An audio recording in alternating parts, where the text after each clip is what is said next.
O Senhor esteja convosco. Ele está no meio de nós. Proclamação do Evangelho de Jesus Cristo, segundo Lucas.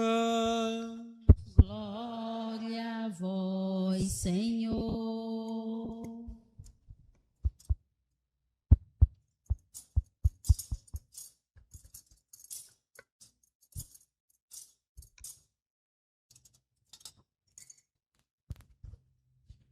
Quando se completaram os dias para a purificação da mãe e do filho, conforme a lei de Moisés, Maria e José levaram Jesus a Jerusalém, a fim de apresentá-lo ao Senhor. Conforme está escrito na lei do Senhor, todo primogênito do sexo masculino deve ser consagrado ao Senhor. Foram também oferecer o sacrifício, um par de rolas ou 2 pombinhos, como está ordenado na lei do Senhor. Em Jerusalém havia um homem chamado Simeão, o qual era justo e piedoso, e esperava a consolação do povo de Israel. O Espírito Santo estava com ele e lhe havia anunciado que não morreria antes de ver o Messias, que vem do Senhor.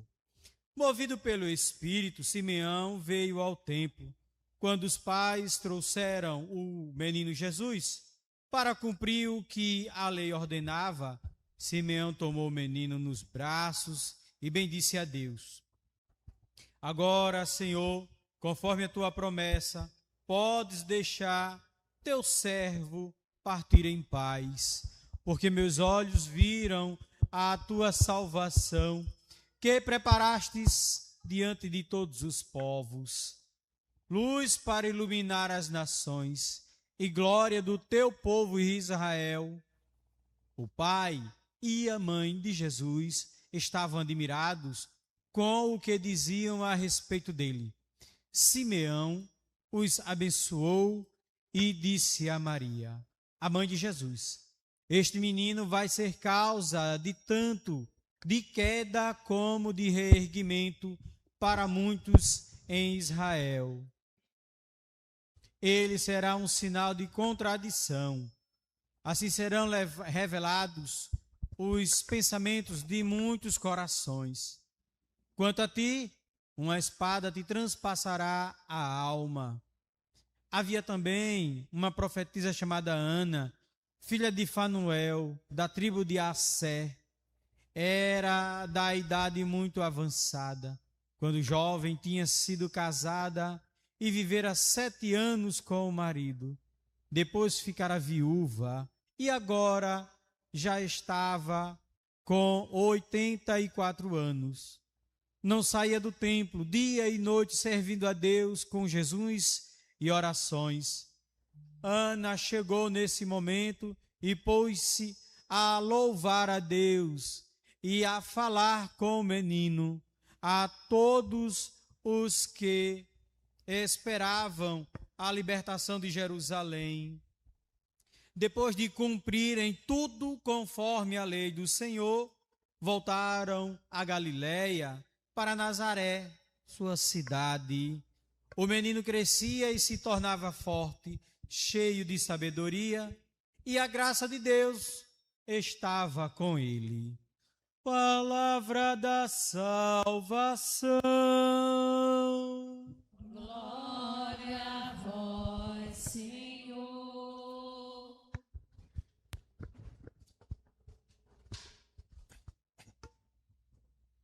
Ré maior.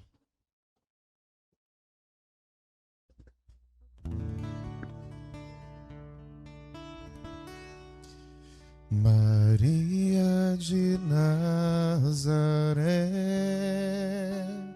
Maria me cativou. Mãe de Jesus. Vamos juntos para encerrar. Ave Maria, Ave Maria, Ave Maria,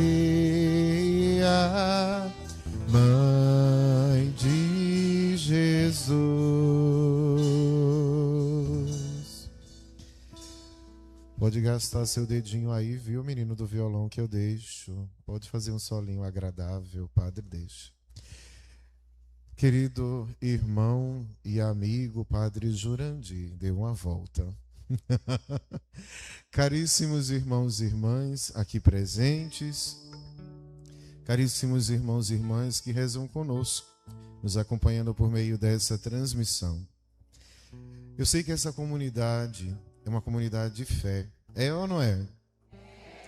É uma comunidade que ama a Mãe de Deus. É ou não é? Que tem a Mãe de Deus como sua mãe também. É ou não é? E certamente por causa disso tudo, essa comunidade está feliz. Está ou não está? Porque celebramos aquela que é a maior de todas as mulheres. Aquela que foi amada por Deus mais do que ninguém. Aquela a quem Deus escolheu para ser a mãe do seu filho. Olha que coisa bonita. Nós a chamamos Mãe de Deus. Então nós podemos dizer que Maria é a mãe, não é, do seu filho, mas ela é filha do seu Deus. E aí, pensar em celebrar Nossa Senhora é trazer ao nosso coração tudo aquilo que é bom, é belo. Maria é expressão de uma vida consagrada a Deus, de uma vida que se conforma com o projeto de Deus, de uma vida que existe para fazer a vontade de Deus. Por isso, não há como essa comunidade não estar feliz, porque olha para a sua padroeira e vê um belíssimo testemunho a ser seguido. Feliz é quem entra na escola de Maria, feliz é quem aprende com os seus exemplos. Hoje nós celebramos na igreja a festa da apresentação do Senhor. Está dentro do contexto do novenário de vocês.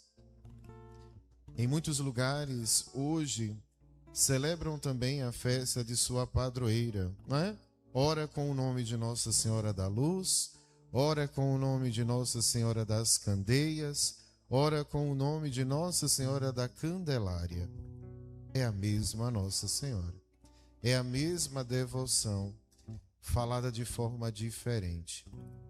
E Maria, então, é aquela que não apresenta-se a si mesma, mas é aquela que apresenta aquele que o mundo precisa conhecer, Jesus.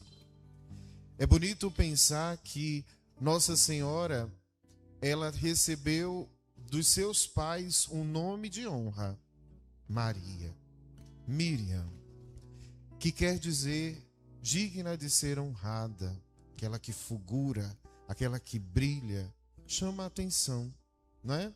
É um nome nobre. Às vezes, algumas mulheres não gostam do seu nome porque se chamam Maria, acham um nome comum. Guarda no teu coração, você tem o nome mais bonito que uma mulher poderia ter. Você tem o nome daquela que Deus amou e chamou para si. E aí, de repente, quando da anunciação do anjo, o anjo a chama por outro nome. Ele a chama de plena da graça de Deus.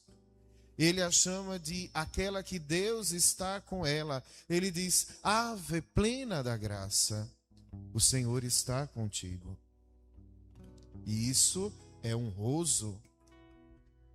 Daí depois, por ocasião da visita que ela faz à sua prima Isabel, que estava grávida de 6 meses, mesmo sendo considerada estéril, ela escuta de Isabel uma outra expressão. Ela é chamada de bendita entre todas as mulheres.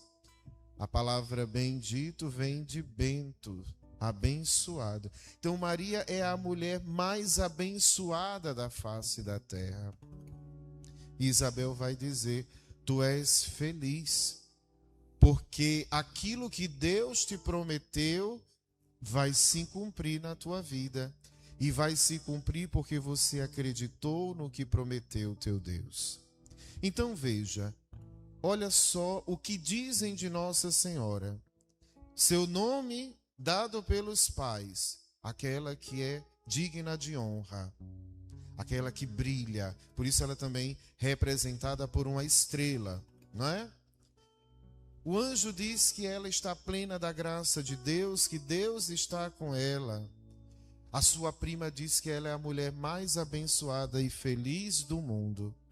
Mas, curiosamente, no seu Magnificat, ela escolheu uma expressão simples, pequena. E nisso nós enxergamos em Maria a sua grandeza. Ela disse, não é? Aliás, no Magnificat, não, ela disse para o anjo, né? Et ancilla Domini, fiat mihi secundum verbum tuum. Eis aqui a escrava do Senhor. Então, enquanto deram a ela nomes, expressões tão grandes, ela se fez pequena. Por isso, no seu Magnificat, ela vai revelar-nos e ela vai ensinar-nos a como de fato chamarmos a atenção de Deus. Ela diz, porque ele olhou para a minha humildade, ele olhou para a minha pequenez. Então, entrar na escola de Nossa Senhora é tomar consciência de que só se assemelhará a ela quem de fato tiver um coração humilde, quem de fato se enxergar diante de Deus pequeno. E aí é justamente esta mulher que também lá nas bodas de Caná não vai apontar para si, mas ela vai apontar para onde o nosso olhar deve estar. O nosso olhar deve estar em Jesus. Neste lugar privilegiado de salvação, de encontro com o próprio Deus, que mostra a sua face divina através do rosto humano do seu Filho. E ela nos diz, olha, façam tudo o que ele disser a vocês. Então, na escola de Maria, nós também aprendemos que não deve ser feita a nossa, mas a vontade de Deus. Que não devemos escutar qualquer pessoa, e nem muito menos o eco do nosso vazio interior, mas devemos escutar aquilo que nos dirá o próprio Deus. E ao ouvirmos o que ele nos diz, nós somos chamados com prontidão, com generosidade, com alegria a fazermos a sua vontade. Mas Maria é coerente. Quando ela nos manda fazer aquilo que Jesus nos diz, é porque ela, por primeiro, é exemplo de quem sempre faz em sua vida a vontade de Deus. Foi o que ela disse ao anjo. Fiat mihi secundum verbum tuum. Faça-se em mim segundo a tua palavra. Então, celebrar a cada ano, e eu conversava com o meu irmão, Padre Jurandir, lá fora, não é? Acerca do número de festas que vocês já celebraram aqui, e ele me alerta de que, de fato, com precisão a gente não consegue dizer, porque aqui certamente já se louvava e celebrava a Virgem Maria há muito mais tempo do que o número que se registra hoje. Mais de 300 anos. Mas celebrar Maria é compreender que a esta mulher nós devotamos a nossa alegria. A alegria de saber que nós temos uma mãe que, como na canção, não é, interpretada pela querida irmã Kelly Patrícia, mas que é de uma irmã carmelita que mora próximo a nós em Camaragibe, a irmã Maria Angélica. Minha mãe é a Virgem Maria. ela que agora vai me acolher, ela que agora vai me abraçar, me compreender, ela vai me acalmar. E aqui chega onde eu quero chegar. Ela vai me ensinar. Então, cada ano em que nós nos dispomos a sairmos de nossas casas para virmos a esta igreja, a este templo santo, nós aqui viemos com o coração cheio de alegria, porque sabemos que em Maria nós temos uma mãe e não apenas isso, também uma mestra. Ela nos ensina, ela nos mostra de forma abreviada o caminho, o único caminho que nos leva ao Pai, que é Jesus. E isso nós vemos hoje na festa que a igreja celebra, e que vocês com mais propriedade ainda por tê-la como padroeira. Ela nos ensina que o caminho mais abreviado, ou seja, o caminho único que nos leva ao Pai é o seu Filho, aquele que foi revelado como luz do mundo, aquele que ilumina o coração, muitas vezes obscurecido por causa das intempéries da vida. Quantas noites escuras nós passamos, mas que bom que alguém ousa erguer um luzeiro, a Virgem Maria, nos seus braços o menino Jesus, que para nós é a luz. E aí, não é? Nós entendemos que essa padroeira, ela é muito mais do que especial. Ela é tão especial que os outros padroeiros são chamados de santos e santa. Ela é a única, depois de Jesus, que pode receber neste, não é, adjetivo, o aumentativo superlativo. Nossa Senhora não é apenas chamada Santa Maria, ela é chamada de Santíssima Virgem Maria. Porque, de fato, neste mundo, como canta o Padre Zezinho em sua canção Senhora e Rainha, depois de Jesus o Senhor, ninguém foi maior. Então, essa comunidade de fé é uma comunidade privilegiada. Oxalá cada paroquiano, e assim também nós sacerdotes que por aqui passamos, ora porque somos os responsáveis, não é?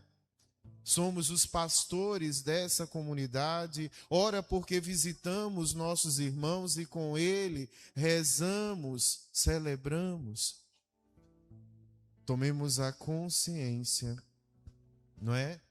De que de fato aqui nós vivemos uma grande escola, e quem a conhece, como canta o Padre Reginaldo Manzotti na canção Nos Caminhos de Maria, quem a conhece não pode dispensar, não pode deixar de seguir os seus exemplos. Então, meus irmãos e minhas irmãs, quando a gente olha então para o Evangelho, não é, que nos foi proclamado, tão bem proclamado, tão enfaticamente proclamado pelo Padre Jurandir, pároco dessa paróquia, nós observamos ali algo muito bonito e que talvez, por não termos tanta atenção, um olhar mais crítico, a gente não perceba. A luz, ela foi apresentada dentro do templo. E hoje o mundo pode também encontrar-se com esta luz em outros templos, que não apenas este feito, não é, de materiais não vivos, mas neste templo que eu sou, neste templo que você é, neste templo que somos cada um de nós. Nós somos o lugar privilegiado também do encontro com Deus, espaço teológico. É na vida do cristão e da cristã que o mundo também pode fazer um encontro com Deus. Haja visto que pelo batismo nós fomos feitos cristãos. E isso quer dizer que nos tornamos alter Christi, outros Cristos. Quem olha para nós deve enxergar Cristo. E se Cristo é a luz, a nossa vida, ela é chamada a ser luzeiro para aqueles que ainda estão na escuridão. E curiosamente, Nossa Senhora e São José, eles sobem até Jerusalém. Uma canção pertinente à noite de hoje e que às vezes a gente a usa muito no Natal, indevidamente, porque ela é própria para essa missa, sobe a Jerusalém. Embora nessa canção se fale do Natal, essa canção está falando da apresentação. Sobe a Jerusalém, virgem oferente, ela está oferecendo, não é?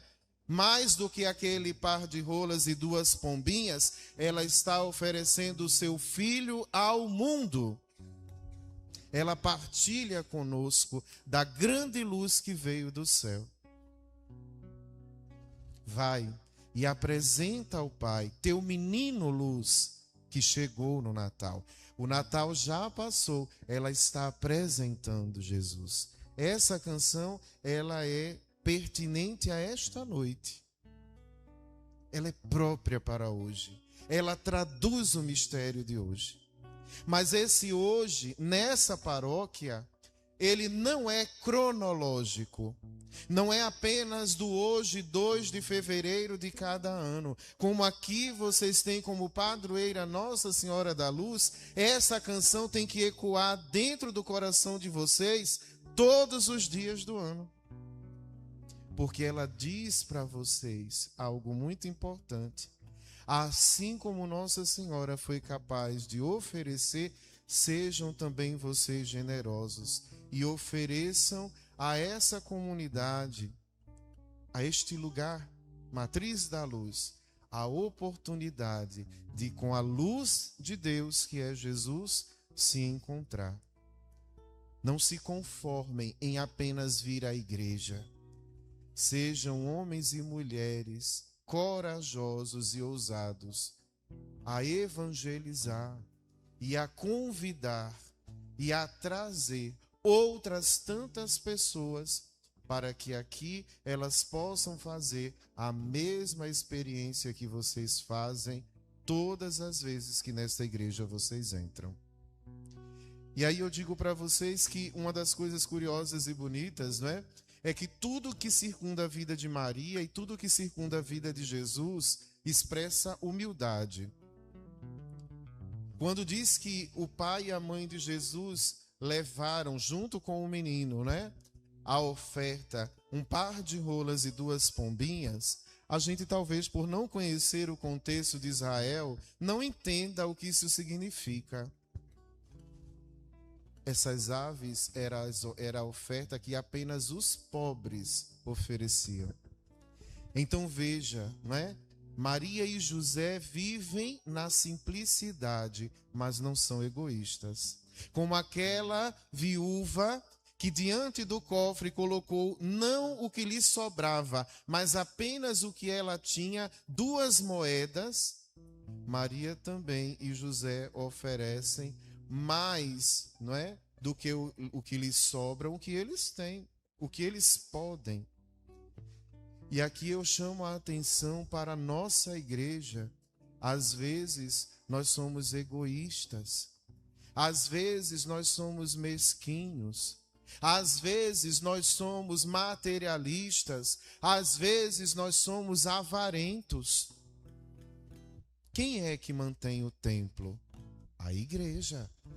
Mas aonde está a igreja? Diante dos meus olhos.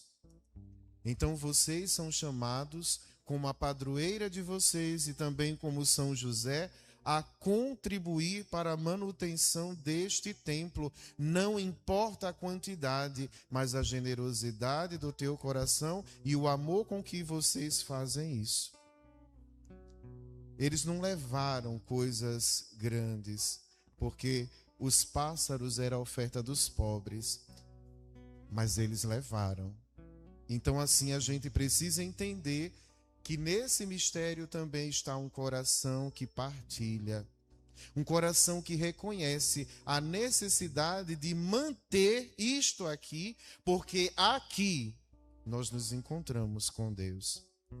E às vezes a gente é mão de vaca, a gente é cainha, e como diz o bom pernambuquês, a gente é pirangueiro. Eu repito, não precisa pensar que você tem que fazer o que você não pode, mas aquilo que você pode, você deve fazer. Ajuda a tua igreja, faz como a tua padroeira.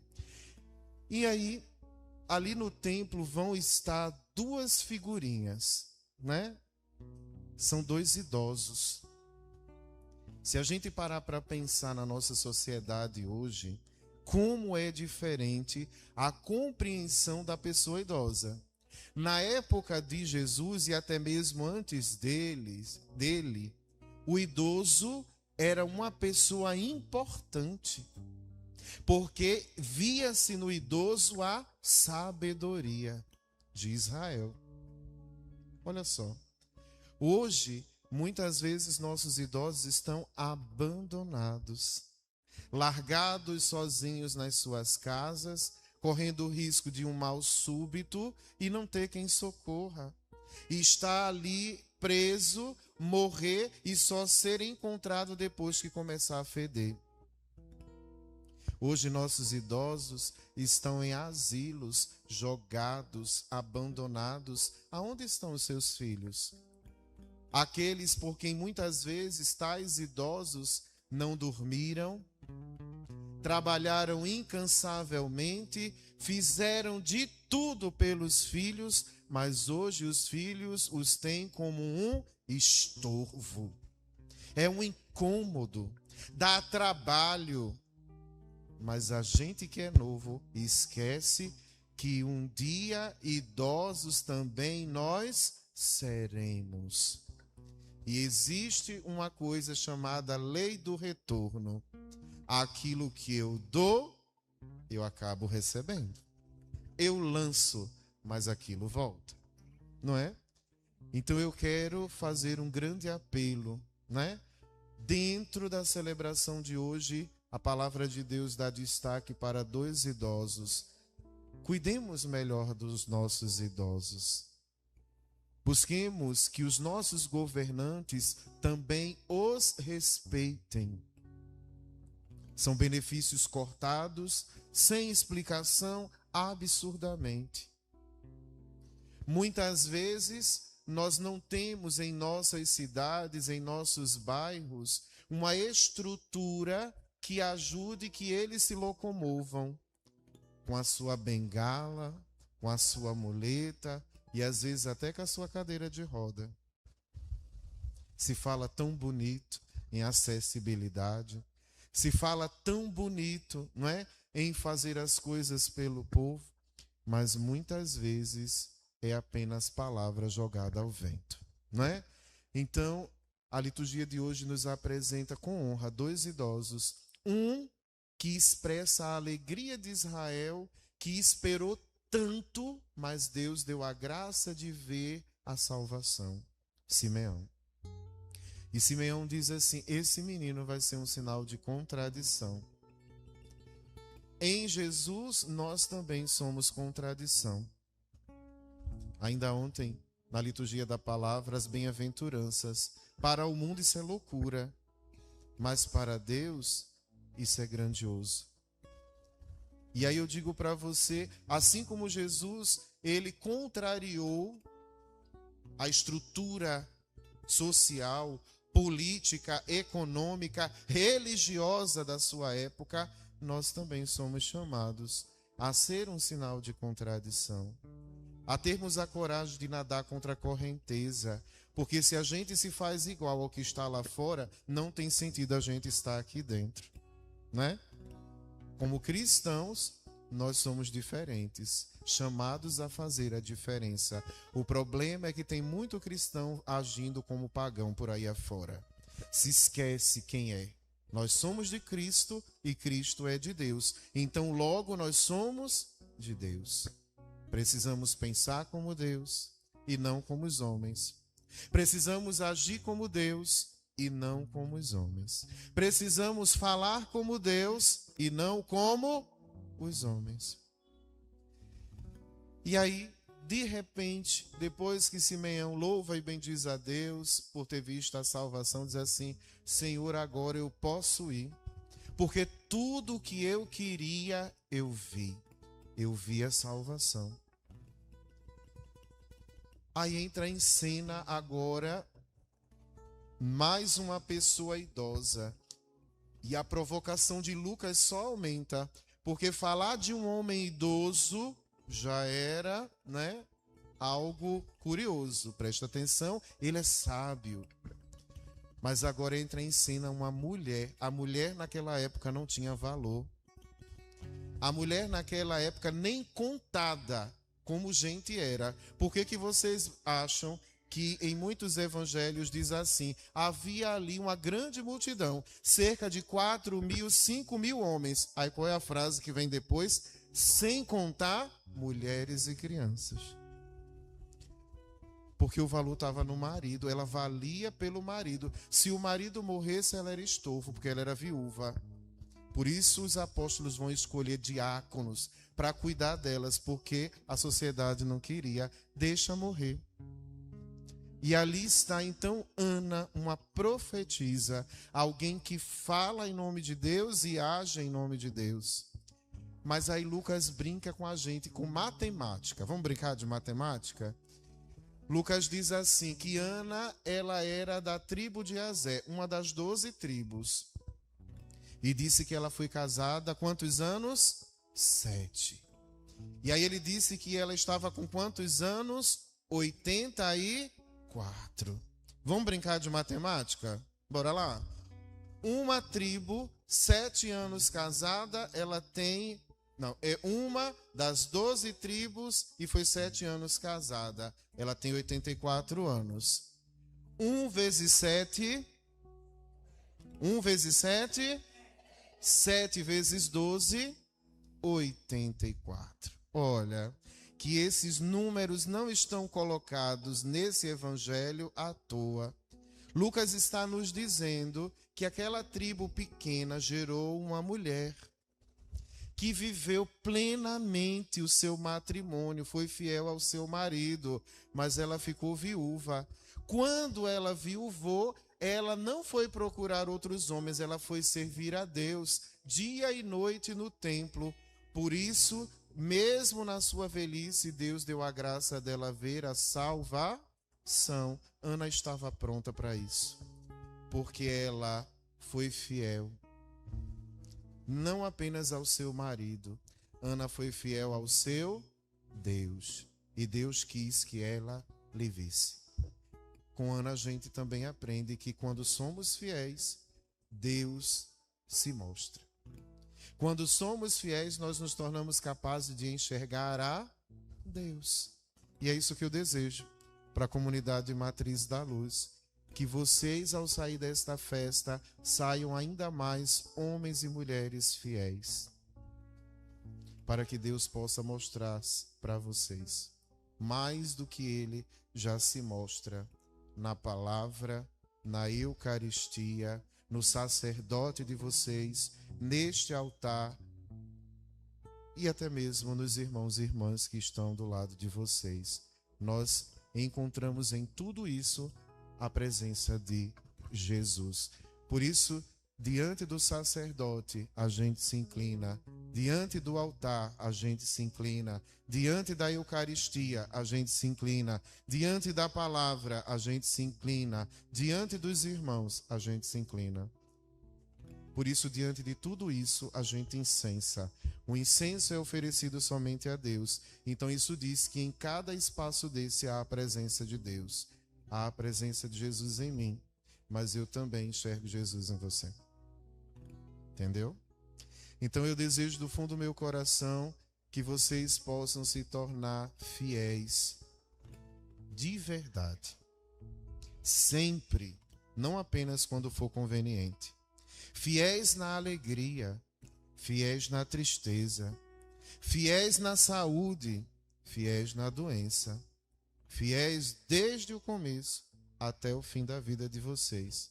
E aí, como Simeão e Ana, vocês vão poder louvar e bendizer a Deus, porque os olhos de vocês viram o que vocês sempre desejaram ver.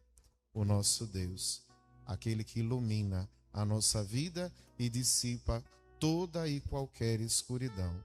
Eu encerro dizendo mais uma vez: feliz é aquele e aquela que entra na escola de Maria, aprende tudo isso e muito mais. Louvado seja nosso Senhor Jesus Cristo.